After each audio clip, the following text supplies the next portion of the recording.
নমস্কার বন্ধুরা, আমি বিশ্বজিৎ আর আপনারা দেখছেন আমাদের YouTube channel Nifty prediction for tomorrow. গতকালকের ভিডিওতে বলেছিলাম যে যদি গ্যাপ আপও হয় একটা মর্নিং এর দিকে সেল আপ আসতে পারে, কিন্তু আজকের দিনে সেল আপ তো এসছে, মর্নিং এ গ্যাপ আপ হয়েওছে। এবং যদি বলেছিলাম কি গ্যাপ ডাউনও হয় তাহলে কিন্তু এটা বাউন্স নেওয়ার পর তাও তলার দিকের জন্য কন্টিনিউ সারাদিনের জন্য দেখতে পারেন এবং তলার দিকের জন্য করতে পারে। আজকের দিনে গ্যাপ আপ হয়েছে, গ্যাপ আপ হওয়ার পর বাজার কিন্তু তলার দিকের জন্য একটা সেল আপের মতন দেখতে পেয়েছি। একটা স্ক্যাল্পিং ট্রেড শুধুমাত্র এখান থেকে বার করা গেছে, তারপর বাজারের মধ্যে প্যাটার্ন তৈরি করে উপরের দিকের জন্য খুব সুন্দর মুভমেন্ট দিয়েছে। এবং যেহেতু এই মুভমেন্টটা যদি খেয়াল করেন, এই মুভমেন্টের মধ্যে খুব সুন্দর কিন্তু ট্রেডেবল মুভ ছিল, কিন্তু কোয়ান্টিটি কম রাখতে ছিল, কারণ ডাউন ট্রেন্ডের মধ্যে অ্যাকচুয়ালি কিন্তু আছে। এবার কালকের জন্য অ্যাকচুয়ালি কি হতে পারে সেটা নিয়ে কিন্তু ডিসকাশন। নিফটির ক্ষেত্রে, ব্যাংক নিফটির ক্ষেত্রে একই সিচুয়েশন কিন্তু আজকের দিনে ঘটেছে, আর একই রকম কিন্তু বাজারটাকে দেখতে লাগছে। তো সুতরাং এখানে নিফটিতে খেয়াল রাখবেন হচ্ছে এই লেভেলটা, যেটা হচ্ছে 22,463। এটাকে যদি ব্রেক করে চলতে শুরু করে তাহলে এখান থেকে কিন্তু আপনারা শর্ট পাবেন। মর্নিং এ যদি গ্যাপ ডাউনের সঙ্গে করলে বা ফ্ল্যাট গুলো তোলার দিকের জন্য পড়ে, তাহলে সেক্ষেত্রে এখান থেকে লেভেলটা ব্রেক করা মাত্র কিন্তু শর্ট চালু হয়ে যাবে। টার্গেট কত দূর পর্যন্ত পেতে পারেন? ফার্স্ট হচ্ছে একটা জোন সিলেক্ট করুন, এই জোনটার কাছাকাছি পর্যন্ত। ক্লিয়ার? তো এত দূর পর্যন্ত একটা টার্গেট পেতে পারেন এই জোনটার মধ্যে, 22,319 থেকে 264। এবার এই গ্যাপটাকে দেখে নিন, এই গ্যাপটা হচ্ছে এত দূর পর্যন্ত, মানে এত দূর পর্যন্ত আসতেই পারে, কারণ 22,319, 20 এইসব জায়গায় আটকাতে পারে। যদি এখানেও দেখেন যে মোমেন্টাম আছে, হোল্ড করবেন, কিন্তু 22,200 যখন 40 এই লেভেলটার কাছাকাছি যাবে তখন কিন্তু একবার প্রফিটটাকে কমসে কম বুক করবেন, কারণ এই লেভেলের কাছাকাছি থেকেই একটা বাউন্স কিন্তু নিতে পারে। নেবার পর বাজার কিন্তু নতুন যদি কন্টিনিউশন প্যাটার্ন বানায় তাহলে কিন্তু তলার দিকের জন্য যদি তৈরি হয় কন্টিনিউশন প্যাটার্নটা, তাহলে কিন্তু তলার দিকের জন্য নেক্সট মুভ পাবেন, মানে সেকেন্ড মুভ। ফার্স্ট মুভ যেটা বলতে পারি সেটা হচ্ছে এই লেভেলটা ব্রেক করা মাত্রই কিন্তু একটা সুন্দর মুভমেন্ট হবে। এবার যদি বড় সড়ো গ্যাপ ডাউনে খুলে গেল ইন্টারন্যাশনাল কজের কারণে, সেখানে কিছু করার নেই, এই মুভটা কিন্তু মিস হবে। এবার যদি দেখেন যে গ্যাপ আপে খুলেছে, ঠিক এই জায়গাটার ওপর চলছে, শুরু করেছে, এই জোনটাকে ব্রেক করে দিয়েছে, যেটা হচ্ছে 22,700 থেকে 22,650। এই জোনটাকে যদি ব্রেক করে গ্যাপ ডাউনে গ্যাপ আপে সেল করলে, তাহলে খেয়াল রাখবেন তলার দিকের জন্য একটা ডিপ নিতেই পারে। ডিপটা নেবার পর দেখবেন যে আবার লেভেলটাকে ব্রেক করে সাস্টেন করছে কিনা, যদি সাস্টেন করে তাহলে একটা নেক্সট মুভ পাবেন এবং মর্নিং এর দিকে একটা বড় সড়ো মুভমেন্ট হবে। কিন্তু তারপরে খেয়াল রাখতে হবে যে প্যাটার্ন কি তৈরি হচ্ছে। যদি রিভার্সাল প্যাটার্ন তৈরি হয় তাহলে কিন্তু আবার তলার দিকের জন্য, আর যদি কন্টিনিউশন প্যাটার্ন তৈরি হয় তাহলে নেক্সট মুভ প্রজেকশন লেভেল দেখে কিন্তু টার্গেট সেট হবে।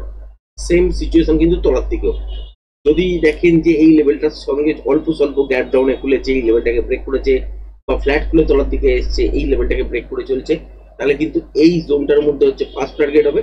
তারপর কি দেখতে হবে? তারপর দেখতে হবে হচ্ছে কন্টিনিউশন প্যাটার্ন। যদি কন্টিনিউশন প্যাটার্ন দেখতে পান তাহলে আলটিমেট এই লেভেলটাকে ব্রেক করা মাত্র নেক্সট প্রজেকশন লেভেল হিসেবে টার্গেট হবে।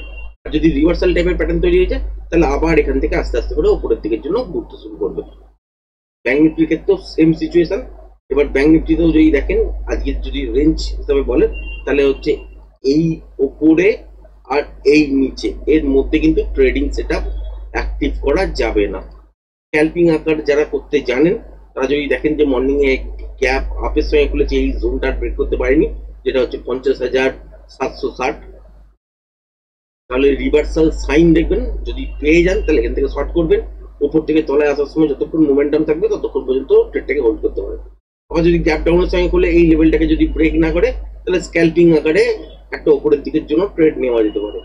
কিন্তু ফ্রেস্ট লং যদি বলেন তাহলে এই লেভেলটার উপরেই অ্যাক্টিভেট হবে, যেটা হচ্ছে 50,763, 60, এই জোনটার উপরেই। যদি দেখেন যে গ্যাপ অফের সঙ্গে খুলেছে তাহলে ডিপ একটা নিতেই পারে। ডিপ নেবার পর যদি দেখেন যে আবার লেভেলটাকে ব্রেক করে সাস্টেন করছে তাহলে নেক্সট মুভ উপরের দিকের জন্য হবে, এবং সেই ক্ষেত্রে মোমেন্টামটাই খেয়াল রাখতে হবে। ফার্স্ট ট্রেডের জন্য মোমেন্টাম যদি ব্রেক করে চলে তাহলে ফার্স্ট ট্রেডের জন্য মোমেন্টামটাই খেয়াল রাখতে হবে। আর যদি দেখেন যে মোমেন্টাম হয়ে যাবার পর প্যাটার্ন তৈরি হচ্ছে রিভার্সাল, তাহলে এখান থেকে আবার তলার দিকের জন্য মুভ করবে। আর যদি কন্টিনিউশন প্যাটার্ন তৈরি হয় তাহলে নেক্সট প্রজেকশন লেভেল আবার দেখে আপনাকে কিন্তু আবার ট্রেড করতে হবে। ব্যাংক নিফটিতে তলার দিকে যদি লেভেলটা দেখেন যে গ্যাপ ডাউনের সঙ্গে খুলেছে 50,327, এই লেভেলটাকে ব্রেক করে গ্যাপ ডাউনের সঙ্গে খুলেছে, তাহলে উপরের দিকের জন্য একটা বাউন্স নিতেই পারে। নেওয়ার পর দেখবেন যে আবার লেভেলটাকে ব্রেক করছে কিনা। যদি ব্রেক করে দেয় তাহলে কিন্তু এই যে জোনটা আছে 50,100 থেকে 50,000 এই যে জোনটার মধ্যে আপনারা একটা ফার্স্ট টার্গেট দেখতে পারেন, ঠিক এই জায়গাটার কাছাকাছি। তারপর কি দেখতে হবে যে মোমেন্টাম এখানে আছে কিনা। যদি মোমেন্টাম থাকে তাহলে হোল্ড করবেন, মোমেন্টাম যদি লস হয় এই সব জোনের কাছাকাছি যেখানেই হবে একবার প্রফিটটাকে বুক করবেন, তারপর প্যাটার্ন তৈরি করতে দেবেন। যদি প্যাটার্ন অনুযায়ী যদি দেখেন যে রিভার্সাল টাইপের প্যাটার্ন হচ্ছে, তাহলে এখান থেকে উপরের দিকের জন্য আবার নেক্সট মুভ হবে এবং প্রজেকশন লেভেল থেকেই টার্গেট সেট হবে। আর যদি কন্টিনিউশন প্যাটার্ন তৈরি হয় সেক্ষেত্রেও কিন্তু তলার দিকে জন্য ট্রেড তো বেরোবে এবং সেলিং সেট আপ হবেও, এবং তলার দিকে যখন মুভ হবে সেক্ষেত্রেও আপনাকে খেয়াল রাখতে হবে যে প্যাটার্ন অনুযায়ী প্রজেকশন লেভেল কত দাঁড়াচ্ছে, সেই অনুযায়ী মুভমেন্ট পাবেন।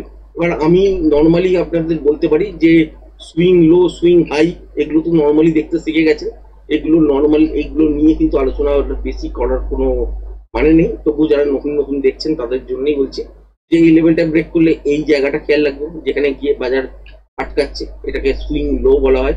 তো এই লো এর কাছাকাছি গিয়ে দাঁড়াতে পারে, আবার এইটাকে ব্রেক করে দিলে এইখানে দাঁড়াতে পারে। অ্যাকচুয়াল কিন্তু টার্গেট হয় প্যাটার্নের মধ্যে প্রজেকশন লেভেল দেখেই, সেই অনুযায়ী কিন্তু ট্রেড হয়, সেখানেই কিন্তু বাজার আটকায়। এই জোনগুলো কেন করছি, মোটামুটি একটা টার্গেট সেট করার মতন যে এখান থেকে ব্রেক করলে এত দূর পর্যন্ত আসার সম্ভাবনা আছে, কিন্তু অ্যাকচুয়ালি প্যাটার্নের মাপ অনুযায়ীতেই আলটিমেট কিন্তু জায়গাটার কাছাকাছি আসবে। সেটা হতেই পারে যে এখানে দেখাচ্ছে যেমন 49,499, মানে এই 500ই ধরুন, তো 520-তে গিয়েও র্যালিতে শেষ হতে পারে, 620-তে গিয়েও শেষ হতে পারে, 480-তে গিয়েও শেষ হতে পারে। তো সেখানে প্যাটার্নের প্রজেকশন লেভেল দেখার পরই কিন্তু ডিসিশন নিতে পারবেন। আশা করি ভিডিওটা পছন্দ হয়েছে। ভিডিওটা পছন্দ হয়ে গেলে লাইক শেয়ার সাবস্ক্রাইব করবেন। ধন্যবাদ।